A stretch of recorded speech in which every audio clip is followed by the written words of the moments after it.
varias partes de la Suma Teología encontramos una referencia directa a la teología mística, o como se dice hoy, espiritual, en el sentido del Espíritu Santo, y en estas partes vemos como Santo Tomás, además de ser un gran teólogo, es un hombre espiritual que vive lo que dice.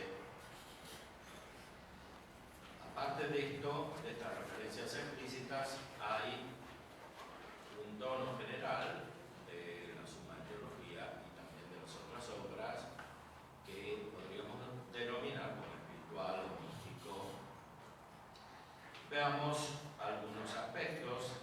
Ya desde el principio se nota esto, por ejemplo, al inicio de la Suma Teología se pregunta sobre la naturaleza de la Sacra Doctrina. Utiliza más esta expresión que la misma teología, Sacra Doctrina, que incluye el estudio de la Sagrada Escritura y de los padres de la Iglesia. Aquí se pregunta, por ejemplo, en el artículo 6 de la primera cuestión, si es sabiduría, si la doctrina sagrada es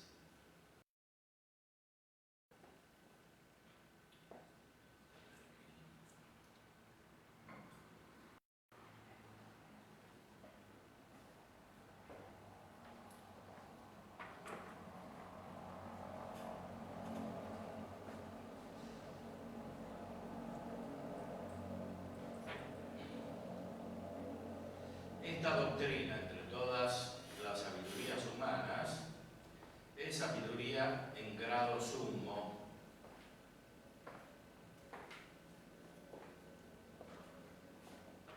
Es sabiduría en grado sumo. La sabiduría del hombre es la prudencia. Así pues, aquel que tenga como punto de referencia la causa suprema de todo el universo, que es Dios, será llamado sabio en un grado sumo. De ahí que la sabiduría sea definida como conocimiento de lo divino, como dice Agustín en el libro 12 de Trinitate. Este libro de Trinitate es una de las fuentes principales de toda la teología de Santo Tomás y en parte de la filosofía. En este libro San Agustín presenta el conjunto de la doctrina sagrada. Por eso es una autoridad principal, según Santo Tomás. La sabiduría se entiende principalmente en sentido teórico, pero derivadamente también en sentido práctico, que incluye a los santos humanos.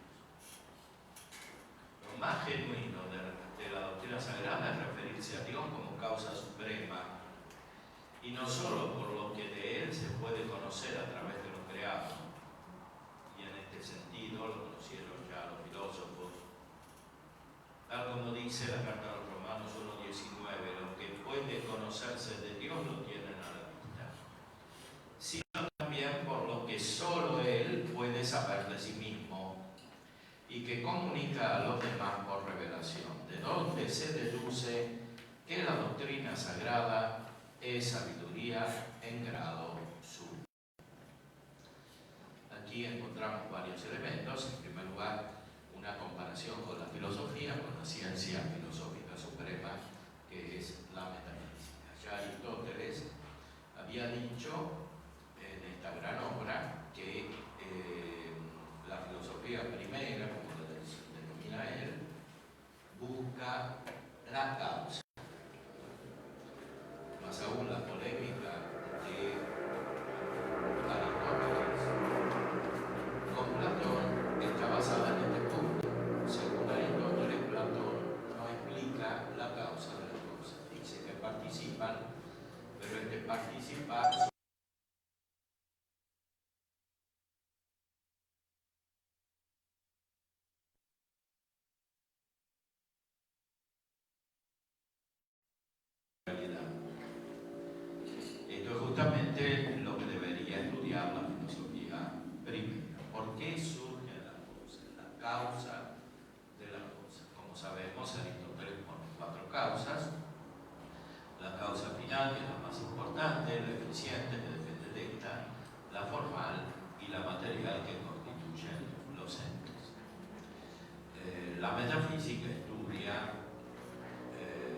causa de las cosas, más aún la causa de las cosas en cuanto tales, del ente en cuanto es ente, o la causa del ser, dice Aristóteles en su libro principal, La Metafísica. Ahora, la teología sobrenatural revelada por Dios es una comunicación justamente de esta causa de las cosas, de Dios, causa de las cosas, que se conoce a sí mismo y que entrega algo de este conocimiento a los hombres, como se dice al principio de la metafísica de Aristóteles, que esta ciencia la posee solo Dios o él principalmente.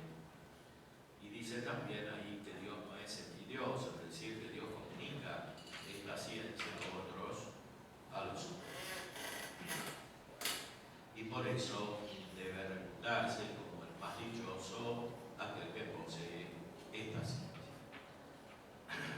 Santo Tomás utiliza este punto de partida filosófico para explicar una ciencia superior, que es sabiduría por excelencia, porque no solo es la que tiene Dios, sino la que comunica a Dios al hombre como algo propio de Dios. En cambio, la metafísica es una ciencia que comunica a Dios al hombre como lo propio del hombre.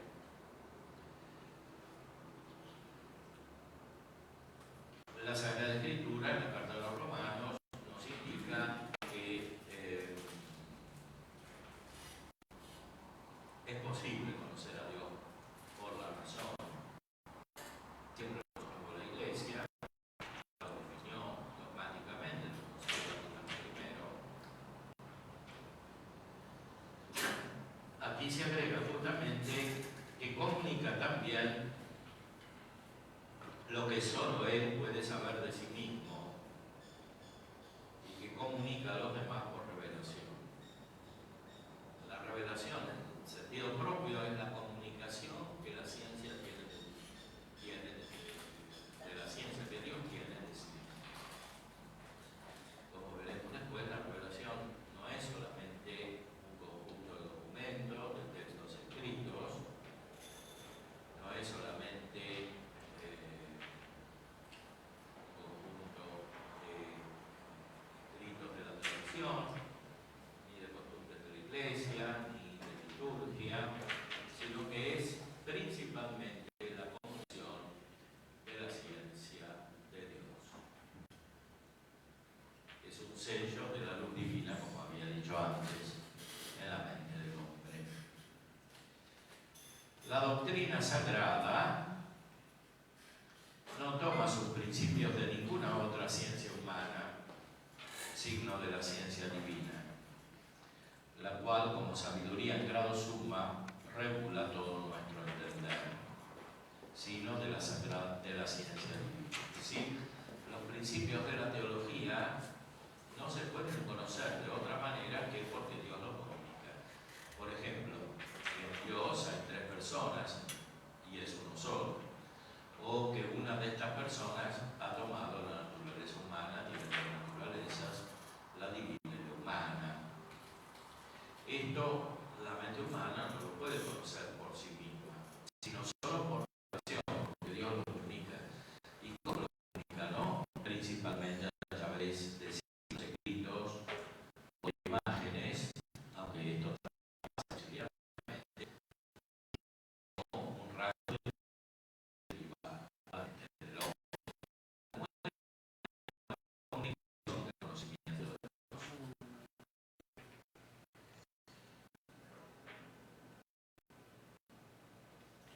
El conocimiento propio que se tiene en la ciencia sagrada lo da la revelación, no la razón natural.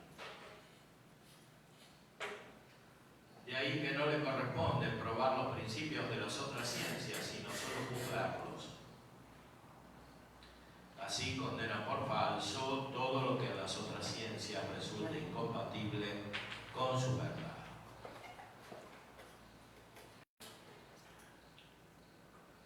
Por eso, ninguna ciencia puede oponerse a la teología.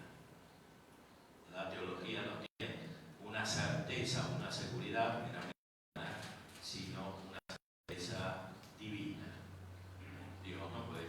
frase.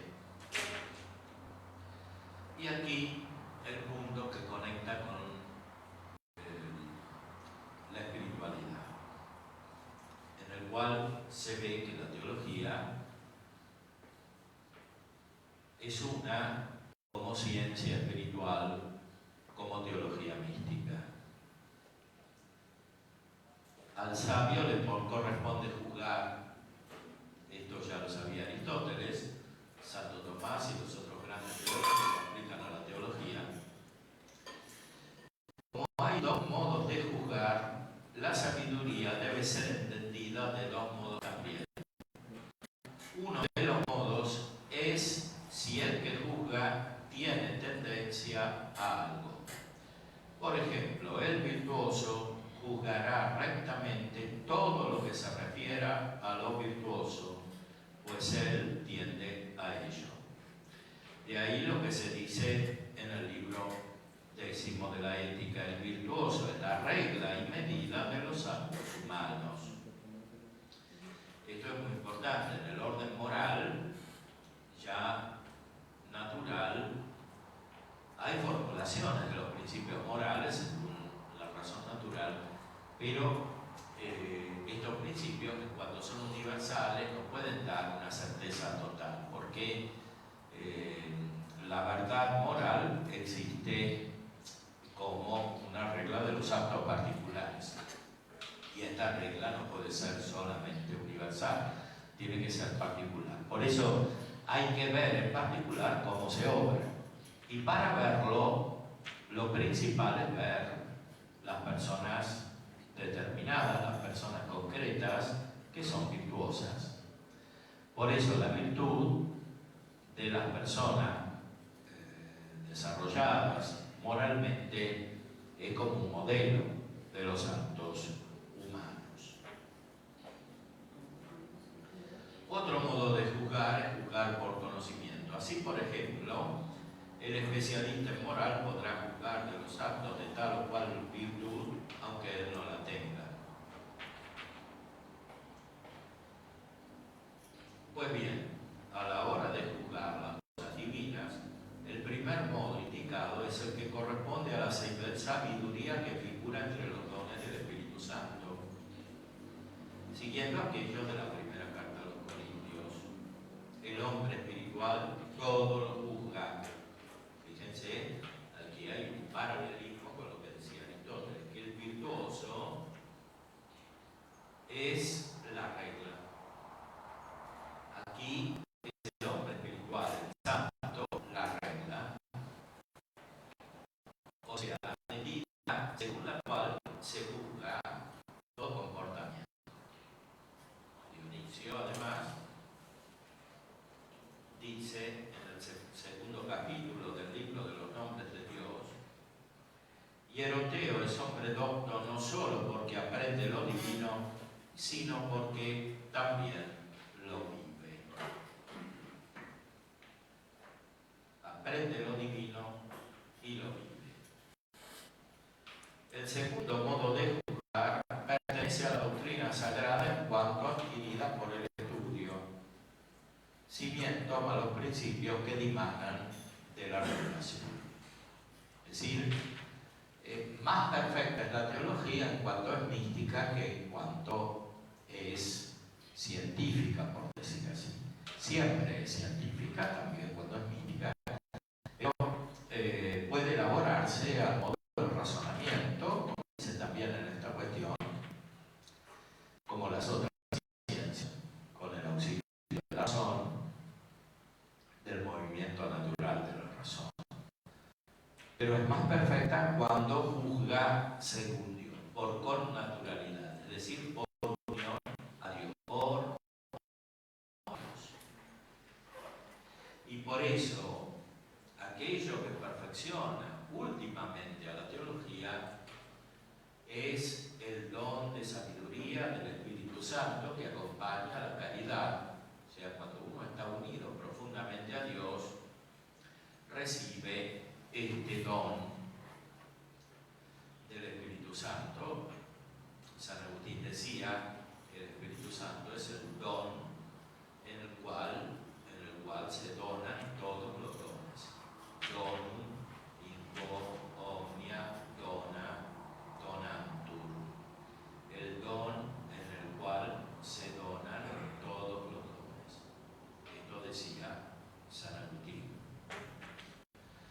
eso el que recibe el don del Espíritu Santo como presencia del Espíritu Santo, también varios dones que acompañan al Espíritu Santo, que son como una consecuencia de la presencia del Espíritu Santo y que hacen mirar de una manera espiritual. Y el primero, el más elevado de estos dones, es el don de sabiduría, que está conectado inmediatamente con el amor de Dios, con la caridad. O sea, cuanto más alguien está unido a Dios, tanto más conoce y es sabio. La teología, sin embargo, tiene un aspecto más humano que se adquiere por el estudio. En este sentido, la teología utiliza la filosofía, porque la luz de Dios es demasiado elevada para la mente humana y no podría ser recibida adecuadamente si la mente no se preparara, y esta preparación la hace la filosofía, o sea, las ciencias humanas cuando están bien dispuestas. En primer lugar, la metafísica, que es la ciencia más cercana a la teología, porque es la más elevada. Más aún, Aristóteles mismo, en su obra Capital, la denominaba teología. O sea, la metafísica se llama teología, se llama filosofía primera y se llama también ciencia universal, porque abarca todo. Exactamente, se ocupa del ente y de la causa del ente. O sea, el por qué las cosas son. Y además porque son buenas, porque son unas, sobre todo, que es lo que principalmente trata Aristóteles en su metafísica. También los padres de la Iglesia lo trataban de esa manera, siguiendo la filosofía platónica. Para Platón, la idea principal es la del bien y finalmente la del uno, y así los neoplatónicos recibían esa concepción. Dios, el bueno y el uno, que causa todas las cosas.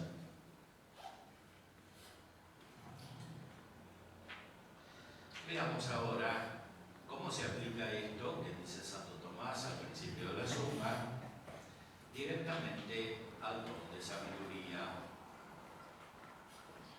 Esto lo podemos encontrar en la cuestión 23 en adelante de la segunda sección de la segunda parte de la Suma de Teología, cuando se trata de las virtudes teologales. Lo primero que dice Santo Tomás sobre la caridad es que esta es amistad. Es un pasaje muy notable, directamente inspirado en la Sagrada Escritura. Efectivamente, la santidad o la perfección espiritual, constituida sobre todo por la caridad, es una amistad con Dios, una amistad con las personas divinas. Aquí también he citado a Aristóteles como punto de partida para explicar algo superior a lo que dice Aristóteles.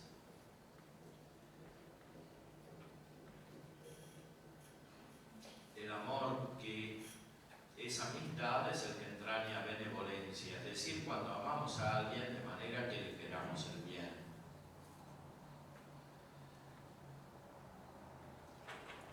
Pero esta benevolencia necesita también una reciprocidad de amor, ya que el amigo es amigo para el amigo. O sea, la caridad implica una comunicación con Dios en la cual Dios es amigo nuestro y nosotros somos amigos de Dios. Recordemos, por ejemplo, la carta a los Romanos. Allí San Pablo dice que Dios nos amó cuando éramos todavía enemigos, o sea, se convierte en amigos. En las traducciones nuevas dice cuando éramos pecadores. Esta traducción más moderna, en las lenguas actuales, tiene un carácter más objetivo. Pero en la Vulgata el texto dice Dios nos amó cuando éramos enemigos. La traducción cum inimici essemus. La traducción es más personal, se implica una relación personal.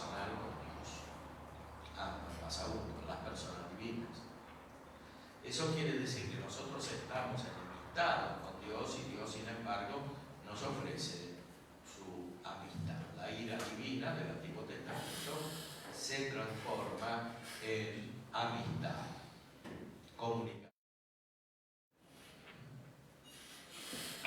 Así pues, mas esa recíproca benevolencia está fundada en alguna comunicación. O sea, hay amor recíproco cuando hay algo en común.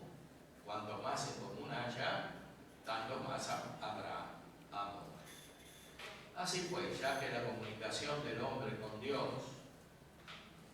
en cuanto nos comunica su bienaventuranza, hay comunicación, en cuanto nos comunica su bienaventuranza, es menester que sobre esa comunicación se establezca alguna amistad. O sea, en el fondo estamos unidos con Dios porque nos da su felicidad, porque nos da su vida espiritual perfecta, divina, para que sea nuestra. La caridad, la amistad con Dios, se funda sobre esta realidad que tenemos en común con Dios porque Dios nos la da, no porque nosotros la podemos alcanzar. De esa comunicación habla en efecto el apóstol cuando escribe: fiel es Dios, por quien habéis sido llamados a sociedad con su Hijo, y el amor fundado sobre esta comunicación es la caridad. Es pues evidente que la caridad es amistad del hombre con Dios. La caridad es amistad del hombre con Dios.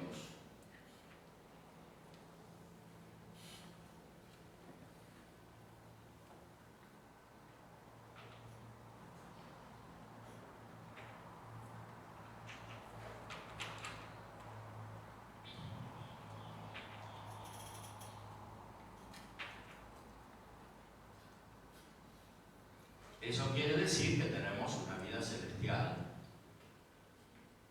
o sea, bienaventurada, cuando tenemos la caridad y por supuesto la gracia, que es la base de la caridad. En el hombre hay una doble vida, la exterior según la naturaleza sensible y corporal, y según esta vida no tenemos comunicación o trato con Dios ni con los ángeles. Es lo que en la ética antigua de Aristóteles se denominaba vida activa, que está referida a la comunicación externa con los hombres y a la transformación de las cosas. Pero hay también una vida espiritual según el alma. Con esta tenemos trato con Dios y con los ángeles. Este trato con Dios y con los ángeles es de alguna manera iniciado en el orden natural, porque también Aristóteles en la ética habla de una comunicación del hombre con Dios por la contemplación, que es el fin de la vida humana moral.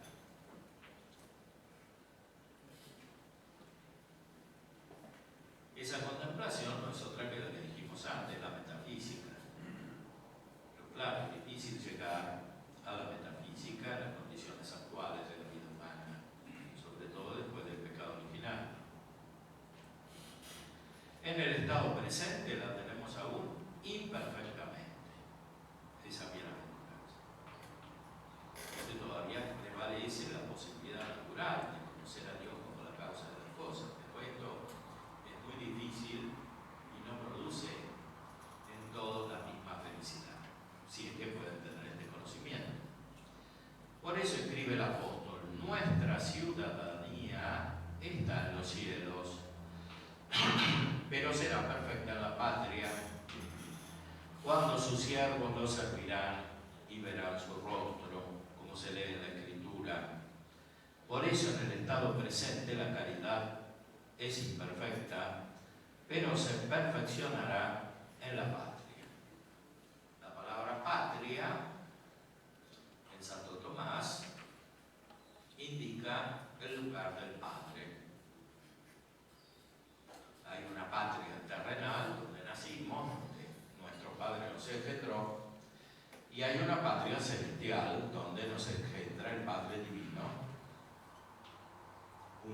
recibimos al Hijo, generándonos, en cierta manera, por la unión con el Hijo.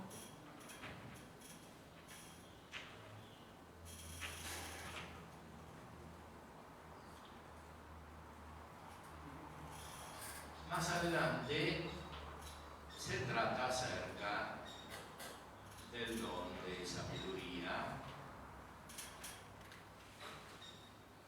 En la cuestión 45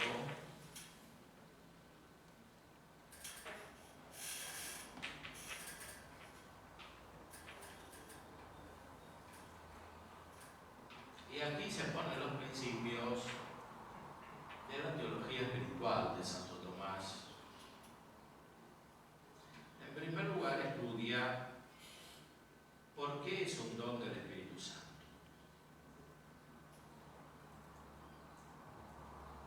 Isaías dice, reposará sobre él el Espíritu del Señor, el Espíritu de sabiduría y de entendimiento. Según el filósofo en el comienzo de la metafísica, incumbe al sabio considerar la causa suprema por la cual juzga ciertísimamente de todo, y todo debe ordenarse según ella. Ya lo hemos explicado anteriormente por qué la metafísica es sabiduría, porque juzga todo según la causa, conoce la causa y desde ella ve los efectos. Ahora bien, la causa suprema se puede tomar en doble sentido, absolutamente y en un determinado género. Por lo tanto, ¿quién conoce la causa suprema en un determinado género? Y puede, gracias a ella, juzgar y ordenar cuánto pertenece a ese género, se dice de él que es sabio en ese género. Es el caso, por ejemplo, de la medicina o de la arquitectura, conforme a lo que escribe el apóstol. Como sabio arquitecto, puse lo siguiente. Podemos decir, es un médico sabio, es un arquitecto sabio, etc. Más, quien conoce de manera absoluta la causa de Dios, que Dios se considera sabio en absoluto, por cuanto puede juzgar y ordenar todo según reglas divinas. Pues bien, el hombre alcanza ese tipo de juicio por el Espíritu Santo, a tenor de lo que escribe el apóstol, el espiritual lo juzga todo, en la primera carta de los Corintios. Porque, como afirma allí mismo, el Espíritu lo escudriña todo, incluso las profundidades de Dios. Resulta pues evidente que la sabiduría es don del Espíritu Santo. O sea, ¿quién es el que conoce las profundidades de Dios? El Espíritu Santo, que es persona divina. Ese Espíritu Santo es la primera persona, dice Santo Tomás, que llega a nosotros, que nos cambia el corazón, que nos rectifica interiormente, y de esa manera podemos ver la realidad de un modo nuevo. El Espíritu Santo actúa por el don de la fe, que es una gracia que viene del Espíritu Santo, y por el don de sabiduría, que acompaña, perfecciona, en cierta manera, las virtudes teologales y sobre todo las morales. En esta vida, el acto principal por el cual nos unimos con Dios, según el intelecto, según el conocimiento, es la fe. Ahora, como la fe mira como el mismo Dios, es oscura para nuestro entendimiento. Santo Tomás utiliza la misma metáfora que Aristóteles, al cual cita, de la lechuza o búho, que es débil para ver de noche porque tiene ojos limitados. Así es el intelecto del hombre respecto de Dios, tiene ojos limitados. Agustín decía, la fe tiene sus ojos. Fides habet oculos suos. La fe tiene sus ojos. Ahora, esos ojos de la fe, si por un lado hacen mirar con la mirada de Dios, por otro lado pertenecen al hombre. Por eso son limitados en esta vida. Están condicionados por el hecho de que necesitamos imágenes para pensar, como ya dijimos. Las imágenes restringen el poder de la inteligencia. Por un lado ayudan a la inteligencia, son necesarias, pero por otro lado limitan la capacidad de la inteligencia, porque la inteligencia conoce lo universal y los sentidos que forman imágenes conocen lo particular. Y lo particular no es lo universal, es, como dice la palabra, una parte de lo universal, simbólicamente hablando. En cambio, Dios es todo el ser, porque es la causa del ser. Y por eso, aun cuando tengamos la fe, si miramos a Dios en modo humano, tenemos una limitación, es decir, una oscuridad. La oscuridad de la fe. Ahora bien, el don del Espíritu Santo, de la sabiduría, de alguna manera aclara esa oscuridad, porque nos une especialmente con Dios, según la beatitud que Dios tiene cuando goza de sí mismo. Ese gozo corresponde a la caridad, que es perfecta, infinita en Dios y que nos es comunicado a nosotros. Entonces, cuando estamos unidos a Dios por la caridad, también de alguna manera lo conocemos y gozamos de Él como Él se goza y se conoce a sí mismo. Esta es la función del don del Espíritu Santo, de la sabiduría.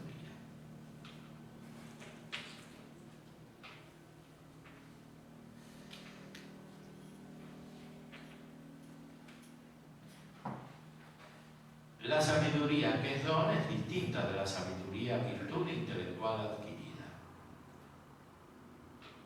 Aristóteles ya hablaba de tres virtudes intelectuales: la sabiduría, el entendimiento y la ciencia. Esta sabiduría, que es don del Espíritu Santo, es distinta. Es sobrenatural, o sea, tiene un ser divino en cierta manera, aunque participado. Esta, la sabiduría intelectual adquirida, en efecto, se adquiere por el esfuerzo humano, hasta cierto punto, por lo menos, porque incluso para Aristóteles la sabiduría tiene un aspecto místico, o sea, el hombre hace todo el esfuerzo posible en la filosofía, pero cuando llega de verdad a conocer a Dios, recibe algo de Dios. Así también está en Platón y en otros filósofos, los neoplatónicos, Plotino, etc. Ahora, de cualquier modo es el hombre el que se dispone para esto. En cambio, la sabiduría teológica, la sabiduría que es el don del Espíritu Santo especialmente, que es la culminación de la sabiduría teológica, viene por infusión de Dios, viene por iluminación divina.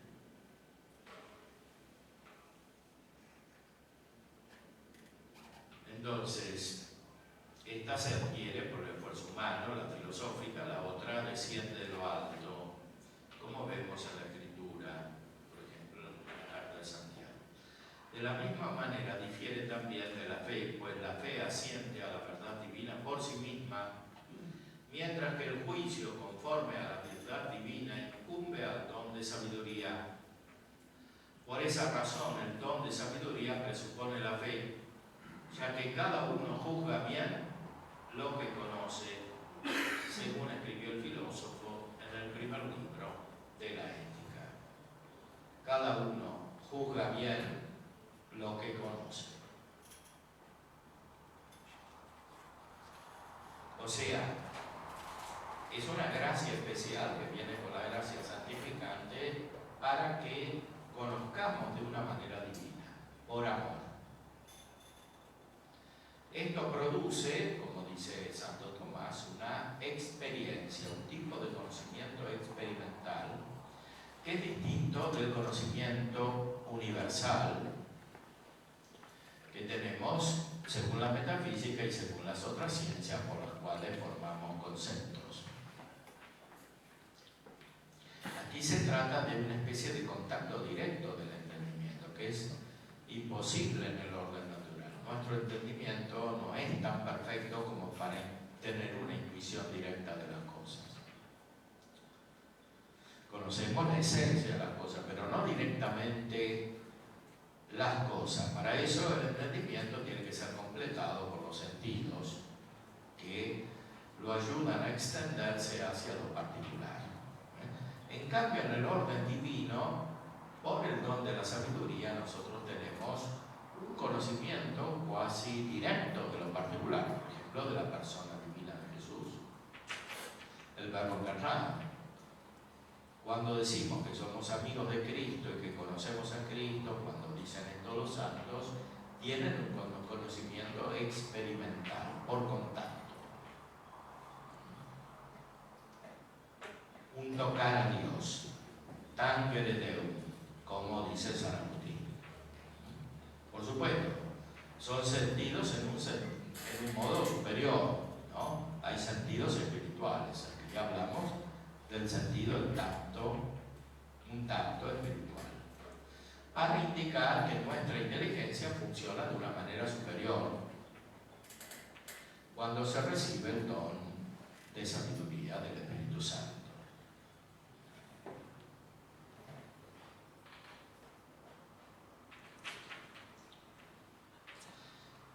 Anteriormente, en la respuesta a la primera objeción, comparaba la sabiduría que es don del Espíritu Santo con las otras sabidurías.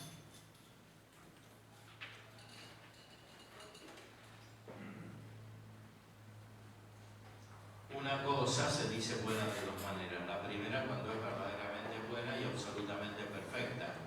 La segunda cuando se dice que es buena por comparación a lo que es de acabada malicia. Y así se habla de buen ladrón o perfecto ladrón, como expone el filósofo en el libro quinto de la Metafísica. Pues bien, al igual que hay una causa suprema en el plano de las cosas verdaderamente buenas, y es el bien sumo, fin último, cuyo conocimiento hacia el hombre verdaderamente sabio, en el plano de las cosas malas hay algo a lo que se refieren las demás cosas como fin último. Y el hombre que lo conoce es sabio en la realización del mal, como decimos, leemos en Jeremías, sabios para hacer el mal, no supieron obrar bien. En verdad, todo el que se aparta del fin debido se forja por necesidad un fin indebido, ya que todo agente obra por un fin. De ahí pues que si se forja un fin en los bienes terrenos exteriores, la sabiduría es sabiduría terrena, si en los bienes corporales sabiduría animal o psíquica, si en alguna excelencia sabiduría diabólica, por imitar la soberbia del diablo, del cual se dice que es rey de todos los hijos de la soberbia. Estos tipos de sabiduría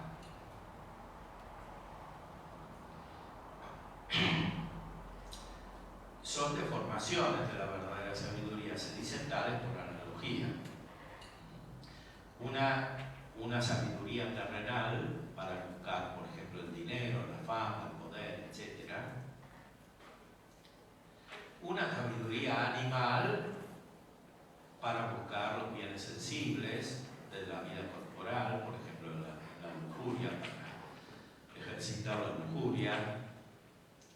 Una sabiduría psíquica es esta, porque se ejercita el alma sobre todo en cuanto es alma, es decir, en cuanto informa el cuerpo. Y hay también una sabiduría diabólica que busca una excelencia, ser superior, por imitar la soberbia del diablo, que es rey de todos los hijos de la soberbia, dice el libro de Job. En la vida humana, e incluso en la filosofía, siempre hay alguna especie especie de sabiduría. Si no es la verdadera sabiduría, es una sabiduría opuesta. En muchas corrientes de filosofía se ve esto, y también en otras ciencias que dependen de estas, en ciencias humanas, que en este aspecto no son verdaderas ciencias, sino que enseñan al hombre a adherirse a los bienes terrenales, psíquicos o materiales, o a elevarse hacia la soberbia. Porque el hombre naturalmente es en cierta manera místico, entonces cuando no tiene la verdadera mística, que es la sabiduría que viene del Espíritu Santo, recibe otro tipo de místicas, o se forja otro tipo de místicas en contacto con el mundo o en contacto con el diablo.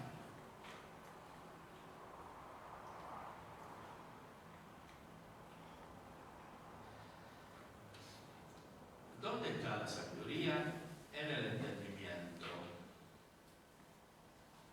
San Gregorio dice que la sabiduría es lo contrario de la necedad, pero la necedad radica en el entendimiento, por eso también la sabiduría. La sabiduría implica rectitud de juicio según razones divinas. ¿Qué quiere decir según razones divinas? Según aspectos que captamos en Dios, porque Dios nos ilumina.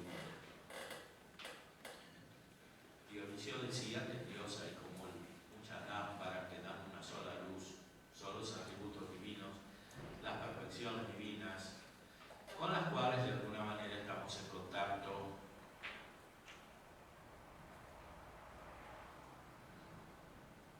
Especialmente según el don de sabiduría que nos hace percibir las cosas divinas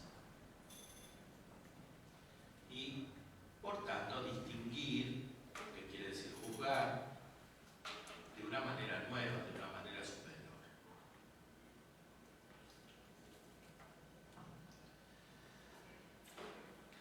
Esta rectitud de juicio puede darse de dos maneras. La primera, por el uso perfecto de la razón. La segunda, por cierta connaturalidad con las cosas que hay que juzgar, es decir, por una unión, por tener la misma naturaleza, y esto es lo que hace la caridad, el amor.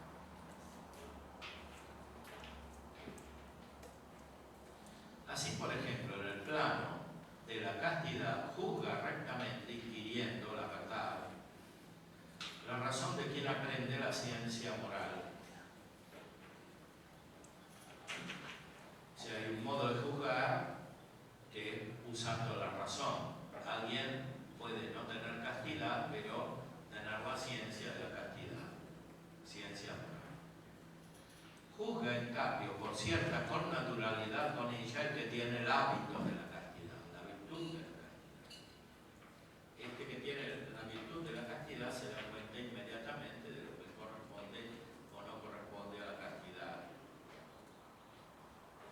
Así pues, tener juicio recto sobre las cosas divinas por inquisición de la razón incumbe a la sabiduría en cuanto a virtud intelectual. Esto es la metafísica. Tener en cambio juicio recto sobre ellas por cierta connaturalidad con las mismas proviene de la sabiduría en cuanto del Espíritu Santo. Por eso esta sabiduría no se puede tener sin una profunda caridad y por tanto un ejercicio muy perfecto de la unión con Dios, que se alcanza por la oración. El término de la oración es la unión con Dios. Así Dionisio, hablando de Hieroteo, su maestro, en el capítulo 2 del libro de los nombres de Dios, dice que es perfecto en las cosas divinas, no solo conociéndolas, sino también el hombre interior. Es decir, no podemos conocer a Dios solamente elevándonos a Él por la analogía de las cosas materiales, como las 5 vías, que son verdaderas, correctos razonamientos para encontrar la existencia de Dios, pero son el conocimiento más básico que podemos tener de Dios. El más perfecto es interior. La metafísica con el conocimiento del alma, citando a Si el alma no se conoce a sí misma, no puede encontrar una realidad superior que como el alma misma, porque es inmaterial. Si no conoce la propia inmaterialidad del alma, la propia espiritualidad del alma, si no se conoce el sujeto a sí mismo, según esta espiritualidad, no se puede después elevar a Dios. Especialmente en un sentido positivo es necesario este conocimiento interior o esta conciencia que San Agustín llama mente,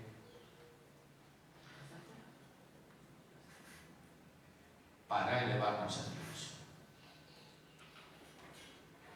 Ahora, ¿cuándo se perfecciona la mente? Se perfecciona sobre todo por el amor.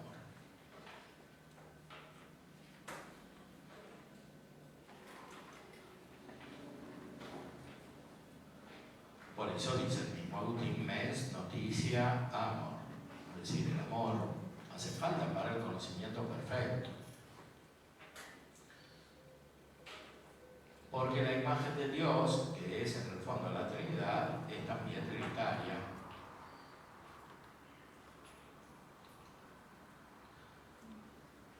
Por eso, sin el amor no está el perfecto conocimiento de Dios.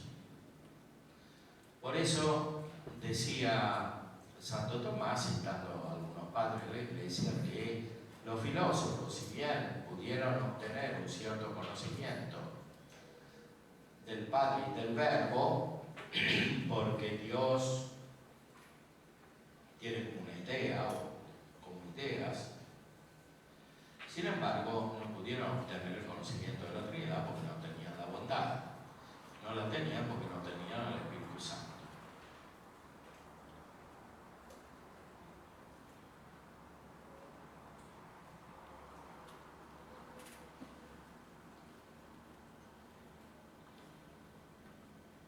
La sabiduría implica un cierto sabor que se da por la unión de amor, como dice San Agustín, que habla de la sabiduría en relación con su causa, de la cual recibe el nombre de sabiduría, lo que entraña un cierto sabor, una experiencia gozosa, porque es un conocimiento directo y completo.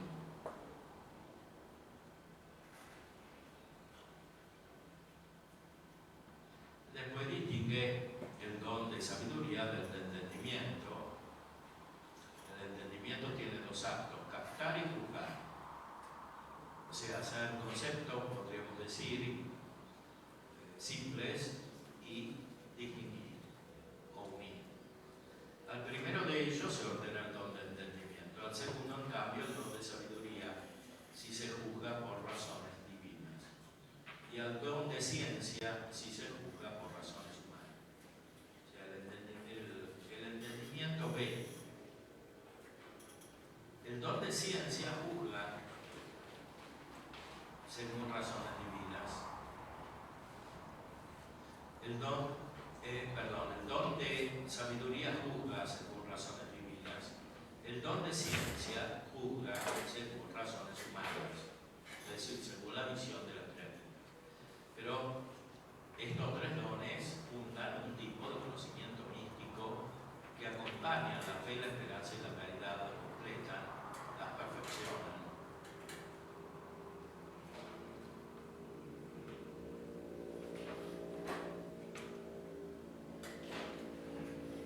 Esta sabiduría es principalmente teórica, es contemplativa, pero también, como ya dijimos, que el entendimiento por extensión se hace práctico, como decía Aristóteles.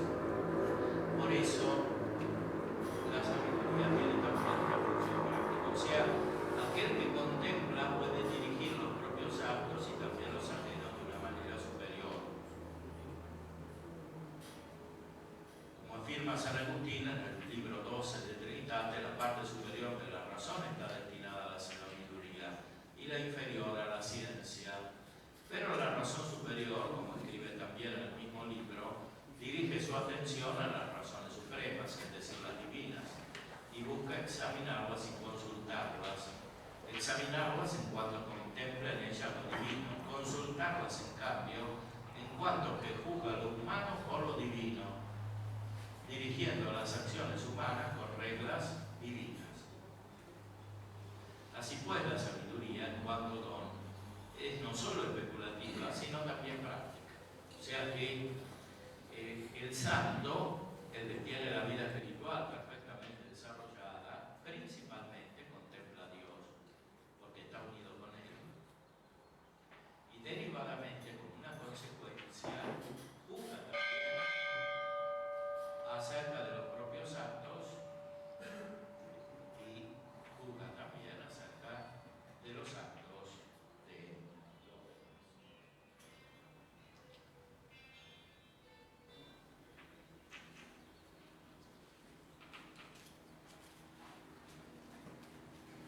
¿Puede la sabiduría sin la gracia coexistir con el pecado? La respuesta es negativa. Solamente tienen el don de sabiduría los que poseen la gracia de Dios, la participación de la vida divina y por tanto la caridad, que como ya dijimos, es un tipo de conocimiento que deriva inmediatamente de la caridad. No entrará la sabiduría en el alma malévola, ni morará en cuerpo sujeto a pecado, dice el libro de la sabiduría. Según hemos expuesto, la sabiduría, que es don del Espíritu Santo, permite juzgar rectamente las cosas divinas y las demás cosas en conformidad con las razones divinas, en virtud de cierta connaturalidad o unión con lo divino. Esto, como hemos visto, es efecto de la caridad. Por eso la sabiduría de que hablamos presupone la caridad. Y la caridad no coexiste con el pecado mortal, como hemos expuesto. En consecuencia, tampoco la sabiduría de la que hablamos coexiste con el pecado mortal. En efecto, en aquel que pierde el don de sabiduría del Espíritu Santo, se produce en el vacío que queda una especie de sabiduría animal o de sabiduría diabólica, que son las que citó anteriormente en las respuestas del primer artículo. O sea,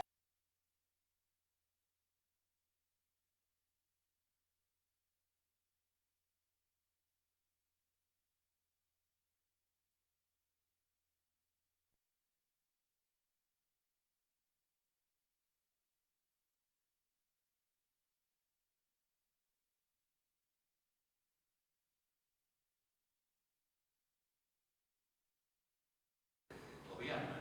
Entonces, el que pierde la caridad, la amistad con Dios, de alguna manera se somete voluntariamente al influjo del mundo, al influjo del demonio. Y estos dos tipos de sabiduría, por oposición a la verdadera sabiduría, producen un daño profundo en la mente humana.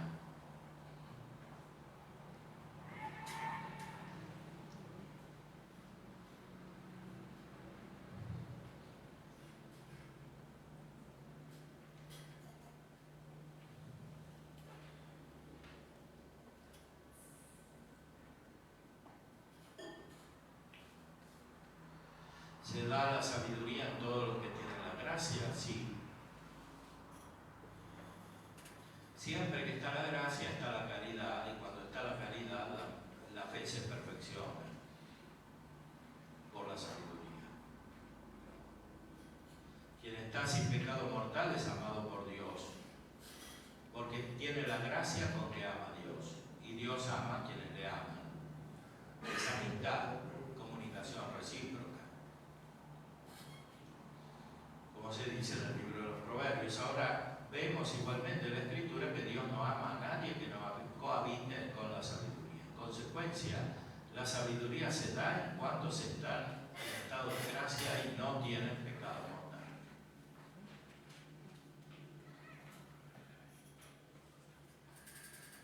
Como hemos expuesto, la sabiduría de que hablamos implica rectitud de juicio en lo que concierne a las cosas divinas, que hay que contemplar y consultar desde esta doble perspectiva y grados diferentes de sabiduría, según los modos de unión con Dios. En efecto, hay quienes tienen tanta rectitud de juicio cuanta es necesaria para la salvación, lo mismo en la contemplación de lo divino que en la ordenación de lo humano según las reglas divinas.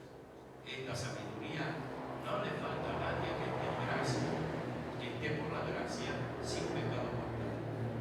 Porque si la naturaleza no falta en lo necesario, mucho menos la gracia.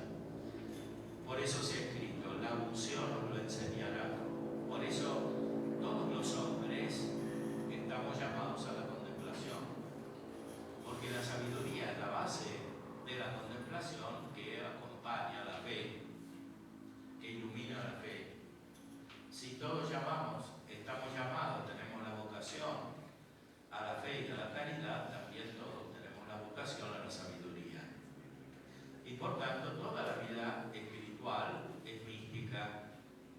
No hay dos caminos, uno de personas que no sean místicas, que vayan por el camino de la virtud ordinaria, y otro místico extraordinario, como a veces se decía. En realidad hay un solo camino cristiano, que es el camino místico, en el cual lo que gobierna la vida es la caridad y los dones del Espíritu Santo. La fe que obra por la caridad, como dice San Pablo, y los dones del Espíritu Santo.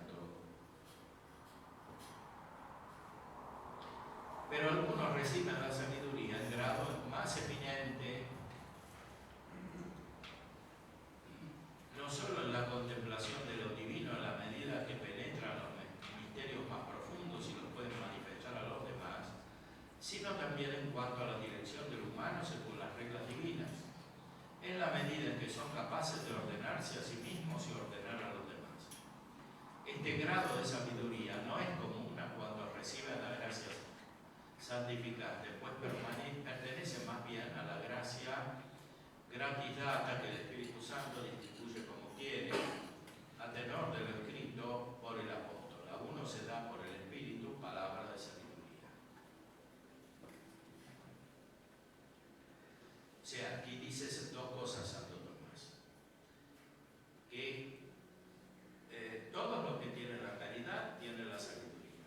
Que algunos tienen la sabiduría en un grado más eminente. Estos son los místicos, los santos, los perfectos. Después hablaremos de las tres vías o de las tres etapas del camino espiritual: incipientes, proficientes y perfectos. Esta sabiduría en grado eminente está en los perfectos.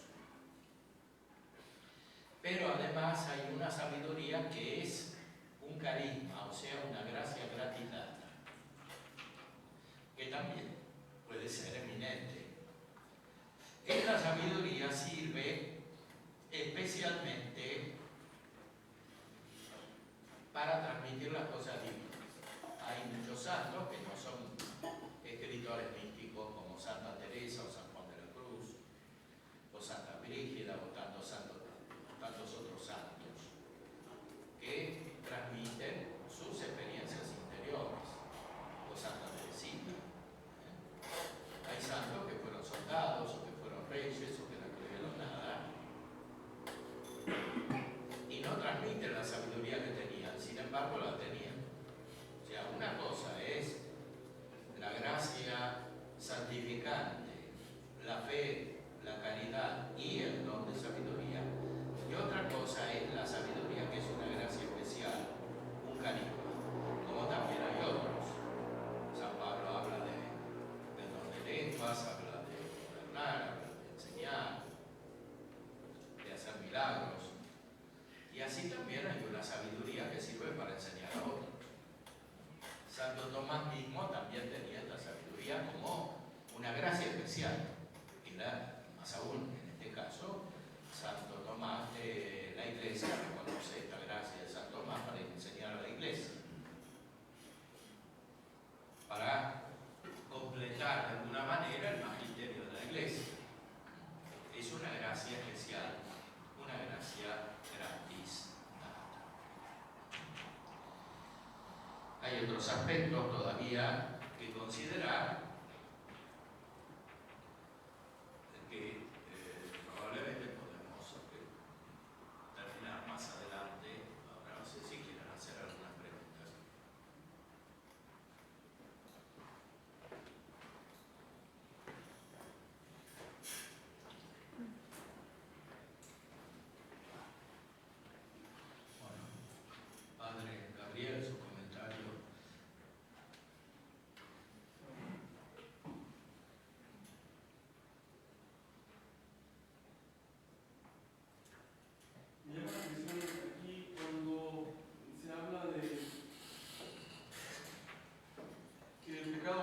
evidente que el pecado mortal produce un daño.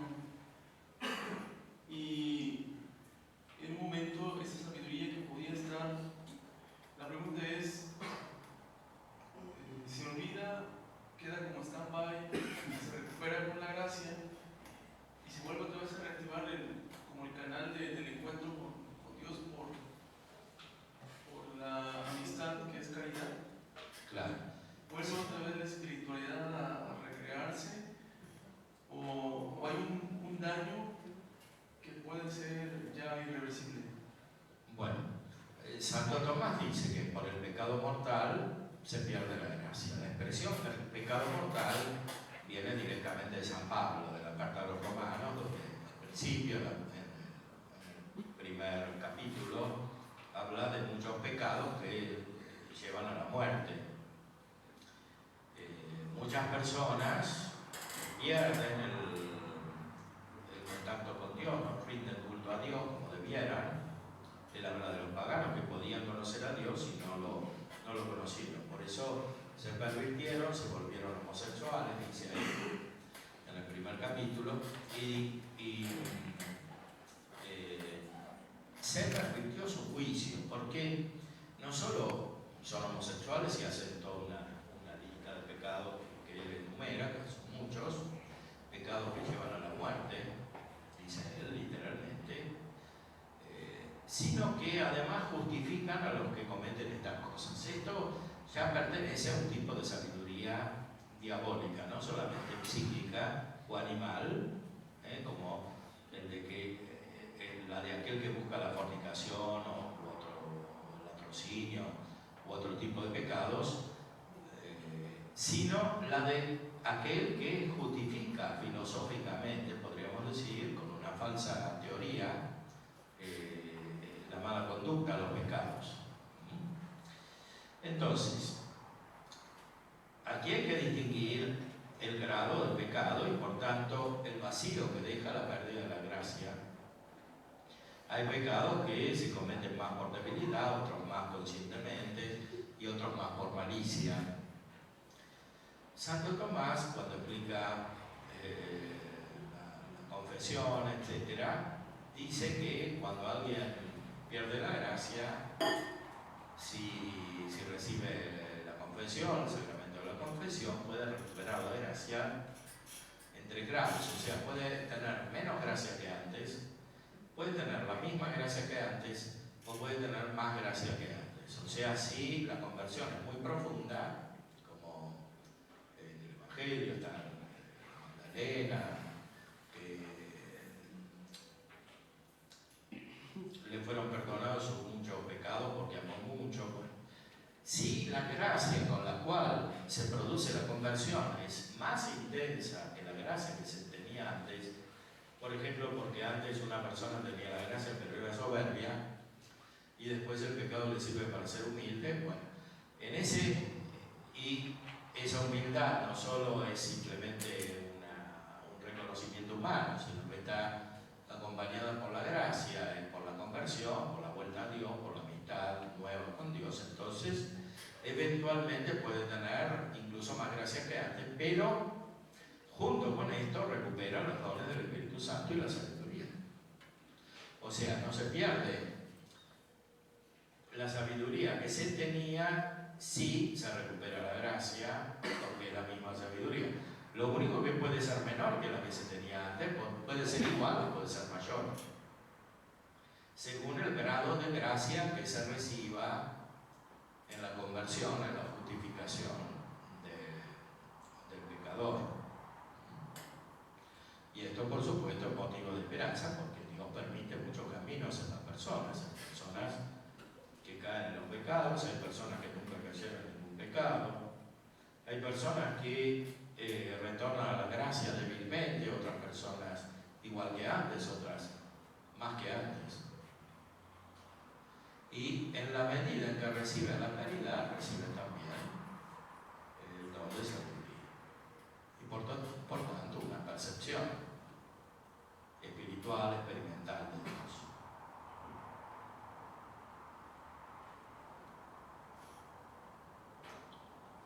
Podemos ser el factor padre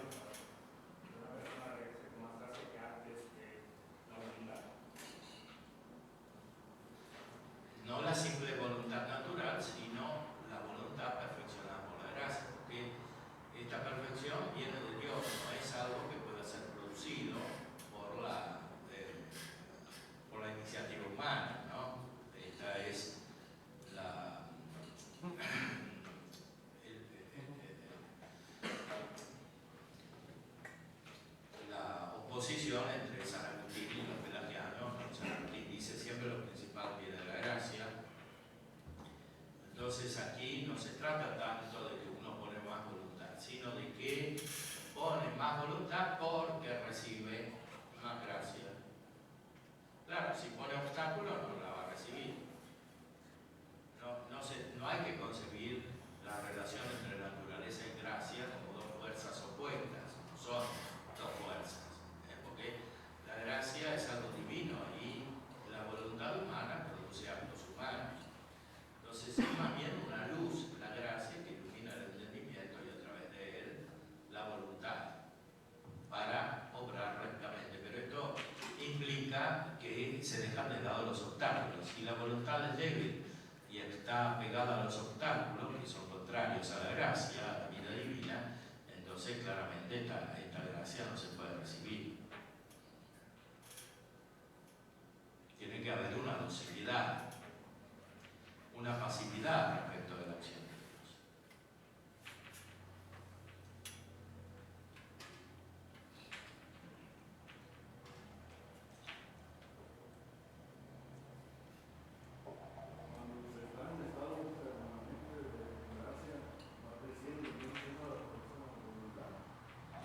Cuando se está en gracia va creciendo, pero Santo Tomás dice que no es como una evolución natural, ¿no? Cuando uno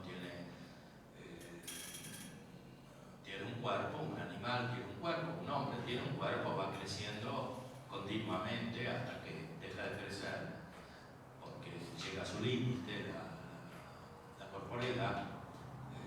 Pero con la gracia no es así. El crecimiento, justamente porque la gracia la da Dios, es más bien puntual. O sea, cuando Dios da la gracia, antes uno obra según la gracia que ya recibió.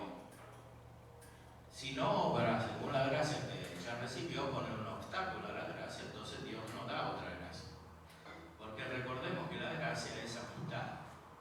La gracia implica necesariamente la caridad, y la caridad es amistad. Entonces, la gracia no hay que entenderla físicamente como una nueva actividad de un ser físico, tampoco hay que entenderla como una fuerza, porque es algo espiritual. Hay que entenderla principalmente como una amistad, una relación personal con Dios. Entonces, cuando uno es fiel a Dios, porque es fiel a la amistad, recibe mayor amistad. Siempre en la amistad divina la iniciativa la tiene Dios, porque Él es perfecto en la vida espiritual y la puede comunicar. En cambio nosotros no se la podemos dar a Dios. Por eso la fuente principal es siempre Dios. Y por eso alguien crece cuando Dios le da un nuevo grado de amistad. Y eso se lo da cuando es fiel a lo que recibió antes. Entonces se va creciendo como puntualmente. Dios de repente ilumina a alguien y crece espiritualmente.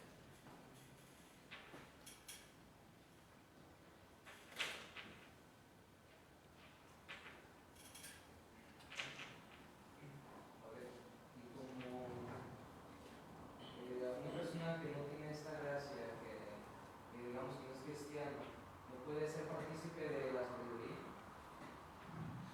Bueno, aquí tenemos que distinguir. Hay que ver si no es cristiano esencialmente, o si no es cristiano solamente según la expresión simbólica, verbal, etc. Porque Dios puede dar la fe también a aquellos que no han recibido el Evangelio explícitamente. Pero esa fe siempre tiene un contenido explícito, aunque no sea con las mismas palabras e imágenes que nosotros conocemos. Aunque Dios, si quiere, puede iluminar a un pagano, o a un judío, musulmán, o a un ateo, lo puede iluminar interiormente, pero en ese momento deja de ser judío, musulmán o ateo y se convierte en cristiano. Aunque no diga las mismas palabras que nosotros, ni tenga las mismas imágenes que nosotros, a lo mejor nunca vio la cruz, pero percibe espiritualmente el significado de la pasión de Cristo.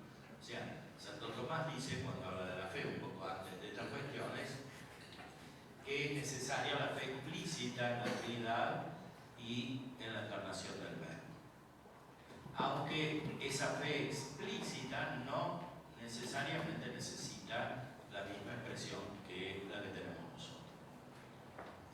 El Concilio Vaticano II desarrolla esta visión en el Lumen Gentium,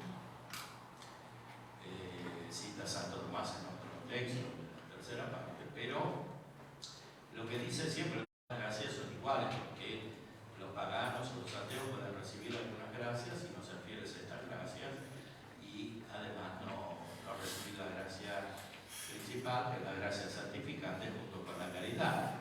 Entonces, para la salvación hace falta la gracia santificante y la caridad, que no pueden existir sin la fe.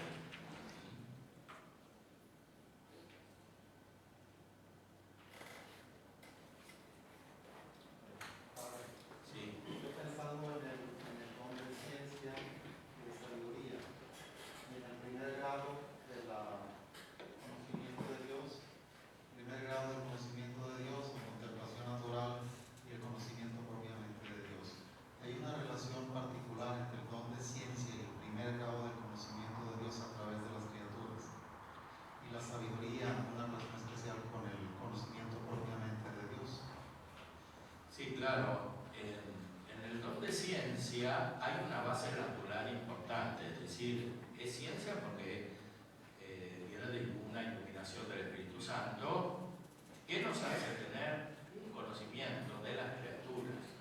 El don de ciencia no es para conocer directamente a Dios como el don de sabiduría, sino para conocer a las criaturas, pero a la luz de Dios, por la unión con Dios que se tiene. Por eso tampoco el don de Dios de ciencia se puede tener sin la caridad y sin la gracia. Pero efectivamente el don de ciencia utiliza más las disposiciones naturales del sujeto que el don de sabiduría. El don de sabiduría también los utiliza a su modo, pero es más independiente porque es más espiritual, es más elevado en cuanto se refiere directamente a Dios. Y por eso la expresión del don de ciencia puede variar según la preparación humana. Por ejemplo, en Santo Tomás es muy notable el don de ciencia, porque conoce las criaturas, es filósofo, entiende cómo es la constitución de estas. El don de sabiduría se nota más directamente, no solo en Santo Tomás, sino también en otros santos que no son filósofos. Por ejemplo, en Santa Teresa, que nunca estudió filosofía, pero escribió obras místicas muy elevadas como las morales.